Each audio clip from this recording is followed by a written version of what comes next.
Guard તેમજ એસએસઆઈને ખોટી રીતે તેમના મળતીઓ દ્વારા આક્ષેપ અરજી લઈને કોઈ પણ તપાસ કે પુરાવા વિના નોટિસ આપી 6 માસ માટે ફાજલ કરે છે, એક તરફી નિર્ણય લે છે। જીએસએફના નિયમ અનુસાર દર 3 મહિને કારોબારી મિટિંગ બોલાવવાની હોય છે, પરંતુ આજ દિન સુધી ગવર્નિંગ બોડીની કોઈ મિટિંગ કરેલ નથી।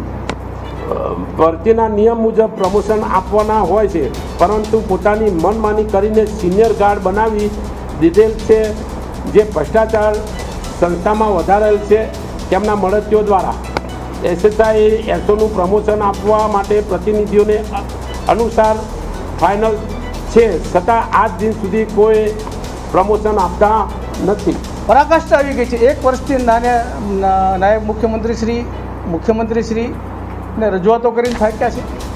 આજે ભારતીય મજદૂર સંઘના પ્રદેશ અધ્યક્ષ મહામંત્રીએ નિર્ણય કર્યો છે કે પ્રેસ કોન્ફરન્સ કરી આમના પ્રશ્નોને મીડિયાના મારફત ઉજાગર કરવી। ખાસ તો એમને આપણે એના કોઈ સીઓ છે, એના પ્રશ્નો છે અત્યારે વધારે ઉજાગર એટલા માટે કે પરાકાષ્ઠા રૂપ જ્યારે પીડાની હદ વટી જાય ત્યારે જ આવી પ્રેસ કોન્ફરન્સ થતી હોય છે। ત્યારે અમો ભારતીય મજદૂર સંઘના પ્રદેશ ઉપાધ્યક્ષ તરીકે અને પ્રદેશના નેતૃત્વએ જે નક્કી કર્યું છે એ મુજબ જીએસએફના પ્રશ્નો, ખાસ કરીને જે અધિકારી બદલવાની વાત હોય એ સિવાયના બીજા 7 થી 8 પોઈન્ટ બીજા પણ છે, આપણે પત્રકાર મિત્રોને અમે આપી દઈશું। આ તમામ સરકાર કક્ષાએ અમે આપેલું છે, છતાં પણ આજ સુધીનો કોઈ નિવેડો આવ્યો નથી। અમારી તમામ માહિતીથી અપડેટ રહેવા માટે જોડાયેલા રહો S9 ન્યૂઝ સાથે।